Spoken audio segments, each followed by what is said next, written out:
Hi everyone. How are you all doing today? I hope you're well. It's nice and sunny out here. I'm feeling swell. Hope you can tell. Aliens are demons. Don't let this world trick you. Thoughts of life from other planets. There's gotta be something else out there. There's gotta be some other kind of species besides us, some other form of intelligent life, right? Well, I keep an open mind in everything I seek. But I don't believe NASA or poisonous food or the agendas of the modern times or anything this twisted world has to offer. I think this is a testing ground, and things are not as they seem. Things are not as the television tells us at all. The only thing that matters in this life is whether or not you believe, and whether or not you allow the love of the Lord into your life, whether or not you resist the attempts of the enemy, whether or not you allow the love of the Lord to shine through you. In terms of the Anunnaki and that creation story, aliens are just demons. And some call them ancient Sumerian gods and other disputes on that matter. Well, they may have given us wisdom. They gave us the wisdom of demons. Before that, people were without knowledge in certain regards. And after that, they were more twisted, more sick. And some even suggest that some people have more Anunnaki DNA within them than others. And some even reckon that the elites are the ones who carry the most Anunnaki DNA themselves, and that's why they're like serpents. And that's where I'm starting to come to this conclusion. I finally figured out that story, Adam and Eve, and the serpent who tricked us all. That's what they're talking about. There's mankind and God and how we were one with the Lord in the beginning. But then that serpent, that age-old trickster, what did he say? You will not die. You will be as gods. And that's what they're trying to convince humanity to be like. To have a form of godliness, but to deny the godliness that is given to you from the Creator.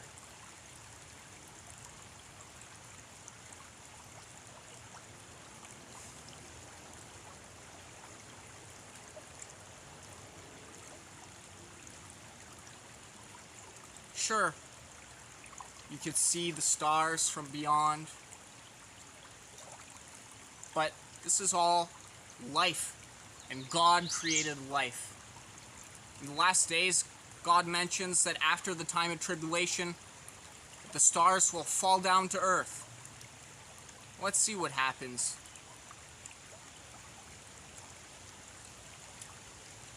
I worry about my brothers who are addicted to smoking the good stuff, the marijuana.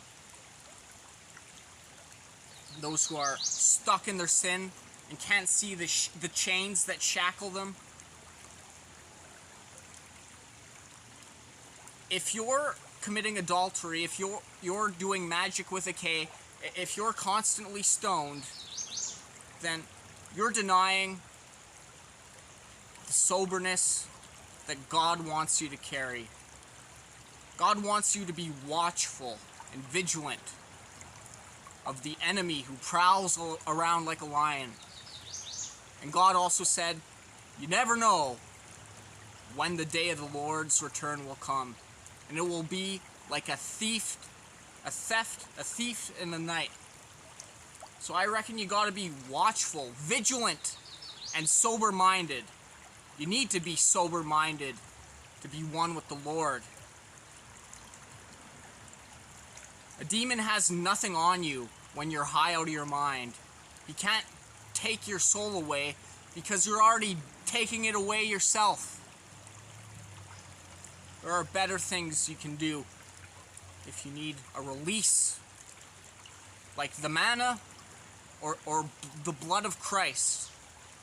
He who eats the bread and drinks the blood shall dwell with the Father forever. And if you're having a bad day, might I reckon you do that instead. The Bible is a protected document, and everyone needs to know that. Prophets who dedicated their life to the Lord wrote the Bible. The most high believers of that day and age. God sent channelers. Yes, God spoke to these believers, and it's God's breath who inspired the most high prophets to write the word of the Lord. And sure, certain things may have been edited or removed at the Council of Nicaea, but that doesn't mean that the rest of the book isn't good and holy.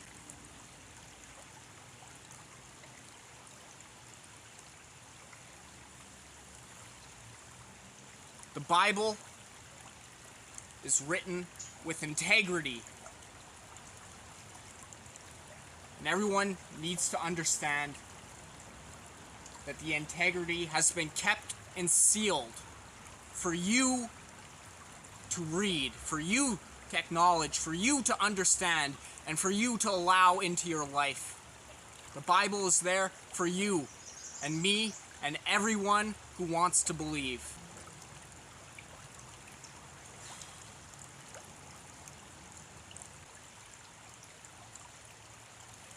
This world is doing everything it can to prevent you from reading the Bible. And that is for a reason. That's because they don't want you to know the word of the Lord. They don't want you to study it. And one day, very soon, you'll probably be prosecuted for believing or preaching the word of the Lord or reading the Bible. And if that's not a sign that the Bible is the good and holy book, then I don't know what is.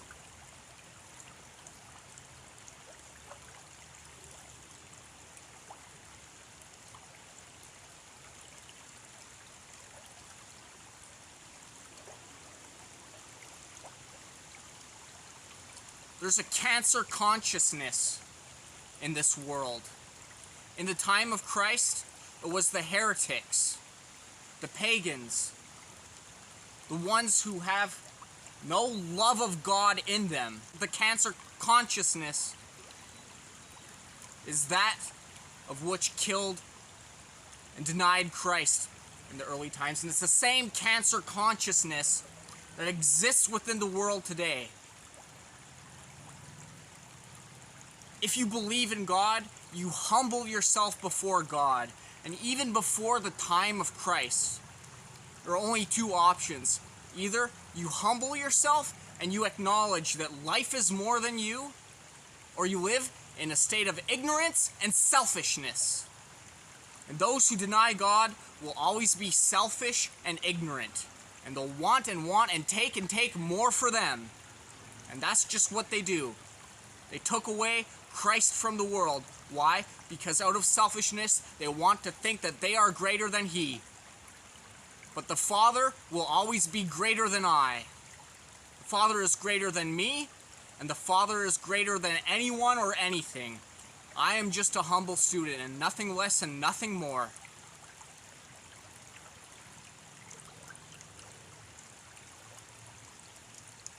When you're without God, look what happens. Look what happens to the world today. A connection is so rare these days, you almost feel bad for making an attempt. You put your hand out to try and acknowledge your fellow human being, and they just say nothing, do nothing, and walk away. They don't even acknowledge you half the time. And that's why I don't even make the attempt anymore. I just hope to God they feel something within them when I'm around, because I wish to connect with my brothers and sisters day in and day out. But that rejection pain that I've experienced throughout my life allows me to accept that I need to consider self-reliance. You always must consider self-reliance in this life, because you never know if someone's just trying to love some part of you, but not the whole of who you are. You never know if they just want something that you have, but not want to be your friend instead.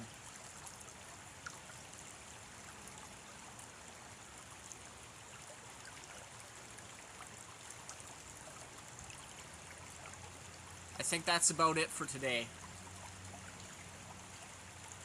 God is there for you if you need Him. And if you want proof, you need to let God into your life, and God will let you into your life. Day in and day out, I see God speaking to me in everyday situations, signs and wonders, even in my videos. Check out that video, Yeshua times treadmill. When I started the video, what did I say? You are not alone. There is always someone else out there with you in the pain that you are experiencing, whether you know it or not. And as I was doing my sit-ups, there was someone else in the background doing sit-ups too. It's just things like that. God will speak to you in your day-to-day life if you allow Him into yours. Don't deny it until you try it. May the love of the Lord be with you evermore. Be careful. And as always, I love you and have a good night.